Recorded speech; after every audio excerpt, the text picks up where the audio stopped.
Es con la llegada del presidente Chávez que todo eso ha venido redimensionándose y se ha entendido que nosotros valemos y valemos tanto como cualquier venezolano o venezolana, porque también estamos haciendo grandes esfuerzos por construir este proceso de cambio. Hay muchísimas cosas importantes que decir. Yo voy a tratar de resumir las cosas que considero que son más importantes. Entre los aspectos más resaltantes que esta ley, a mi juicio, contiene, están artículos como el artículo 28, que dice que a partir de la aprobación de esta ley, todas las instituciones públicas y las empresas privadas están obligadas a que el 5% de su nómina sean personas con discapacidad. Es decir, que todas estas instituciones públicas y las empresas privadas están obligadas a que el 5% del total de su nómina de trabajadores sean personas que tengan discapacidades permanentes. Eso es un derecho que nosotros tenemos que luchar, y por eso es que se incorpora también en la ley un artículo como el 65 en el que se crean las unidades municipales. Todo dice cuánto debemos agradecerle al presidente Chávez y cuánto ha cambiado todo esto. ¿Por qué? Porque en principio esta ley no la escribieron algunas personas encerradas en una oficina. No, esta ley fue llevada por todo el país y la gente con discapacidad y sus familiares que quisieron incorporarse a esta discusión pudieron colocar en ella lo que creían que necesitaba la gente con discapacidad. Y aquí se reivindican muchos derechos que antes no estaban consagrados en ninguna ley. Entre estas cosas importantes, les repito, nace ahora la obligación, que estoy segura por demás que nuestros alcaldes y alcaldesas están asumiendo con mucho cariño, es que ellos están obligados ahora a crear una unidad municipal para las personas con discapacidad. Pero fíjense que ya no es un espacio más, en principio, porque este espacio debe ser dirigido por las propias personas con discapacidad de las distintas comunidades. ¿Y quiénes atendieron ese espacio? Nosotros mismos, quienes vivimos la discapacidad. Por supuesto, por sentir en carne propia o un familiar muy allegado a lo que estamos viviendo, se garantizó el éxito de ese programa. Uno de los problemas más fuertes que teníamos en ese municipio, y que estoy segura que se tiene en todo el país, es el problema del transporte. Generalmente la gente con discapacidad quiere estudiar, las madres quieren llevar a los niños a algunos espacios, pero tenemos problemas de transporte. ¿Por qué? Porque el transporte colectivo no fue pensado para que nosotros participáramos en él. Las estructuras tampoco, en la gran mayoría de los espacios, las edificaciones no tienen los accesos para la gente con discapacidad. Y para ustedes contar la cantidad de problemas que a diario quedan a quienes viven la discapacidad. Bueno, para eso nacen estas unidades. Estas unidades, que debo explicar rápidamente cómo van a estar constituidas. ¿Quién va a estar al frente de estas unidades? Fíjense bien, estas unidades municipales van a tener básicamente a 3 personas que van a estar al frente de ellas. Una de esas personas la designa quien esté al frente del CONADIS en este momento histórico. Yo tengo esa responsabilidad de designar a quien va a ser director o directora de este espacio. Pero en eso quiero garantizarles que vamos a escuchar a la comunidad, que van a ser las propias comunidades las que van a postular para que nosotros no vengamos a poner una gente ajena a la lucha de ustedes, sino que sea gente de su municipio y que sea gente que en verdad tenga una lucha demostrada en el área de la discapacidad, para que en vez de colocarle a alguien allí que le venga a molestar o a arrestar a las instituciones, se convierta en un aliado en las alcaldías para lograr fortalecer esta lucha, se convierte en un aliado del pueblo de verdad, en un aliado que le permita a la gente con discapacidad sentirse reflejada en este espacio. Pero además la comunidad va a escoger un vocero a través de los comités comunitarios para las personas con discapacidad. Fíjense bien, la ley dispone en su artículo 49 que ahora los consejos comunales en su seno deben tener comités comunitarios de personas con discapacidad. Es decir, que ahora dentro de los consejos comunales nosotros tenemos una vocería, y esa vocería es para evitar que vuelvan a suceder cosas como las que sucedieron en las primeras avanzadas de los proyectos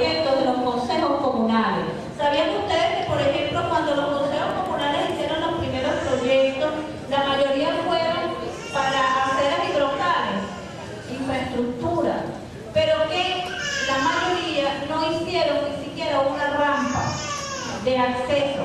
¿Por qué sucedió eso?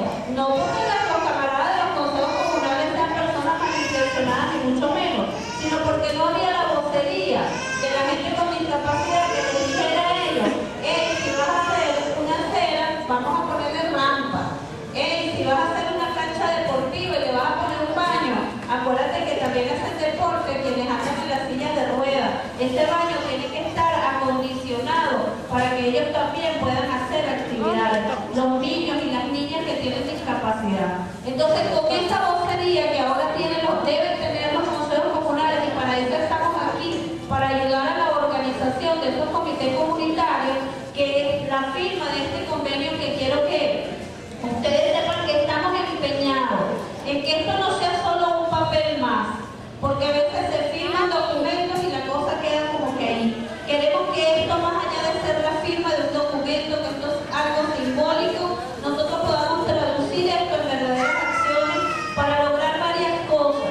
Fíjense bien, nosotros estamos sumamente ocupados en el asunto de las ayudas técnicas, porque si bien es cierto que hemos dicho que las personas con discapacidad no nada más necesitan una silla de ruedas o una prótesis o una andadera, no deja de ser cierto también que si la persona no la tiene grandes dificultades para incorporarse a cualquier actividad de la vida cotidiana. Entonces no podemos desestimar la importancia que tiene el otorgamiento de ayudas técnicas.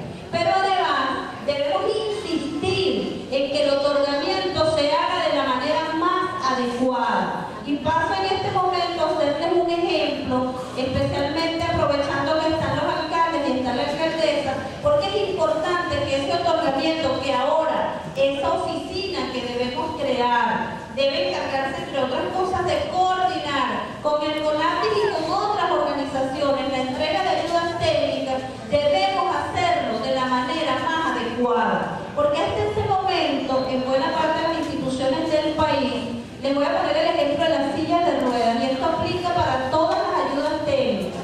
A veces sacrificamos la verdadera calidad de vida de la persona por un asunto presupuestario. Fíjense bien, yo voy a ir al frente, me pido permiso aquí a los alcaldes, además que aquí no estamos en cosas muy protocolares, ¿no? Fíjense bien, esto que el camarada está usando es una silla de ruedas clínica. Esta silla de ruedas clínica que le hemos venido, como dicen por ahí vulgarmente, dando palos, están hechas únicamente para moverse dentro de las clínicas y los hospitales, de allí es que viene su nombre. Estas sillas de ruedas no están diseñadas para los guerreros de la luz, esos que queremos andar por la calle, trabajando, haciendo cosas. Estas sillas de ruedas no están hechas para eso. Les voy a demostrar por qué. En principio están hechas con caucho macizo. Fíjense, este caucho no amortigua nada. Significa esto, yo lo sé porque yo me desplacé 17 años en una silla de este tipo, o sea, en sillas de ruedas clínicas. Tiene varias desventajas. Ventajas no tiene ninguna. Fíjense, el caucho macizo hace, yo le voy a poner el ejemplo de cualquier carro. Usted se monta en un carro que no tenga caucho de aire, que sea tipo picapiedra, y usted cada huequito y cada piedrita lo va a impactar. Eso, en vez de ayudar, nos genera un grave daño. Las sillas de ruedas deben tener cauchos de aire, pero además deben tener piezas removibles. ¿Por qué? Fíjense, si el camarada, ¿usted puede pararse, cámara? Ah, bueno, él se puede parar, pero la buena parte de la gente que está en silla de ruedas no puede pararse. Por ejemplo, yo no me puedo parar. Como no me puedo parar, entonces si yo, por ejemplo, voy a ir al baño, ¿sí? Entonces yo necesito que alguien me ayude. ¿Ves? ¿Por qué? Porque la silla de ruedas tiene esta pieza fija. Pero si yo puedo hacer esto, fíjense, sencillamente levanto esto, ¿ves? Yo puedo entrar al baño y aunque yo no puedo mover las piernas, no me puedo parar, yo puedo pasarme sola, ¿ves? Y eso que me genera a mí independencia. Eso me genera a mí que no me convierta en una molestia para los que viven conmigo, pero además, porque mucha gente nos atiende con amor. Yo sé que a una madre no le molesta tener su hijo, un hermano, pero a uno mismo, aquí en su mente, se le genera una sensación de dependencia. O sea, si no alguien no me ayuda, yo no sirvo. Y eso tenemos que irlo eliminando, mejorando los otorgamientos de ayudas técnicas. Pero además hay un problema más grave. gordita. Ellas vienen por medida. Fíjense, ¿qué pasa si yo le doy al alcalde un pantalón talla 32? El 36 entra apretado. Ah, bueno, el 36 entra con mantequilla, imagínese usted. Eso mismo pasa con las sillas de ruedas. Yo le estoy poniendo el ejemplo de la silla de ruedas, pero esto aplica para todas las ayudas técnicas. Fíjense bien, el camarada tiene una silla de ruedas que es muy grande para él. ¿Qué va a pasar? Bueno, lo que me pasó a mí, yo les hablo con mi ejemplo porque yo lo viví. Yo era una muchacha flaquita, filifinita, como dicen por ahí. Pero como me sentaron en una silla de ruedas desde que yo tuve este accidente, yo tenía 14 años, estaba chamita. Me sentaron en una silla de esta. Y me fui poniendo caderona. ¿Por qué? Bueno, porque el cuerpo humano es así, usted lo sienta y él se va adaptando ahí. Y se va engordando y hasta donde llega y ahí se va abriendo, se va poniendo uno muy gordo. A nosotros no nos conviene estar, mientras más delgados estamos mejor, es nuestra salud la que se pone en riesgo. Pero hay otra cosa que es importante de estas sillas de ruedas. Esta silla de ruedas, permiso, camarada, es para que la gente pueda ver una cosa bien. Yo soy docente, me gusta que la gente vea con práctica. Fíjate, esto es de plástico. Usted se imagina, yo los reto a que se sienten todo el día en una silla de plástico. ¿Usted sabe que se le va a sancochar? Bueno, después le echo un cuentito. Claro, usted se siente en una silla de plástico todo el día y eso se va sancochando, como dicen popularmente, y se va generando lo que para nosotros es un drama y se llama escaras. Las escaras son heridas que se van abriendo en la zona de los glúteos, por debajo de las piernas. ¿Por qué? Bueno, porque no hay una buena movilización, porque a veces no hay sensibilidad, y eso se rompe, y después que eso se rompe, por el calor que el plástico genera, entonces para curarse es un drama que nosotros vivimos con mucha frecuencia. Por eso es que no se trata de que nosotros estemos nada más buscando la comodidad a la gente con discapacidad, estamos buscando que mejore su calidad de vida. Y esto también aplica, por ejemplo, a los coches ortopédicos de los niños. Los coches ortopédicos de los niños también a veces los estamos entregando de plástico, los estamos entregando, claro, aparentemente resolvemos un problema en lo inmediato, pero estamos generándole a esa persona a corto y mediano plazo un problema de salud que tenemos que resolver. Pero eso no es nada más responsabilidad del presidente, del gobernador y los alcaldes, por eso estamos aquí, porque esa debe ser una responsabilidad de cada uno de nosotros, especialmente ahora que los consejos comunales tienen un poder tan importante que el pueblo venezolano está asumiendo prácticamente el gobierno comunitario. Necesitamos que ustedes manejen esa información, se documenten, porque ustedes van a poder desarrollar desde estas estructuras proyectos de otorgamiento de ayudas técnicas. Nada hacemos, por ejemplo, con comprar, voy a poner una cantidad, un ejemplo, 50 sillas de estas, estándar, para todo el mundo la misma. Entonces agarramos y sentamos a los niños chiquitos en sillas de este tamaño. No, como les dije, esto es por medida. Si el niño es pequeño y delgado, su silla de ruedas debe ser pequeña y tan delgada como él para que él pueda ir y venir solo o sola si puede, porque hay discapacidades que son muy severas. Pero además nosotros estamos impulsando la entrega de sillas de ruedas eléctricas. Ojalá pudiéramos resolverle a cada venezolano o venezolana su silla de ruedas eléctrica. ¿Por qué? ¿Y para quiénes son las sillas de ruedas eléctricas? Para aquel que no puede utilizar sus brazos, que apenas tiene un ligero movimiento porque por diversas razones hay enfermedades que conducen a ese tipo de discapacidad y hay accidentes de tránsito y accidentes de diversa naturaleza que hacen que haya gente que esté totalmente paralizado su cuerpo. Por ejemplo, ¿yo necesito una silla de ruedas eléctricas? No. ¿Por qué? Porque mis brazos están fuertes. ¿Ve? Y yo le puedo dar. De hecho, si a mí me dan una silla de ruedas eléctricas me están haciendo un gran daño.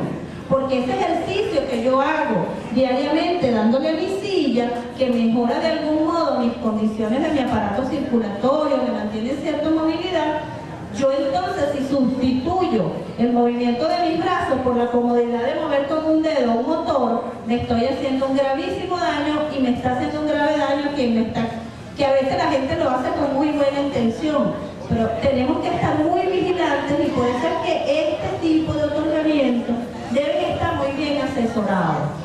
Yo quise darles esta explicación y le agradezco al camarada que me sirvió de modelo, porque esto es solo un aspecto de muchas cosas que tenemos que hacer juntos. Porque, ¿saben cómo lo llamaban los periodistas al tema de la discapacidad? Era un tema caliche.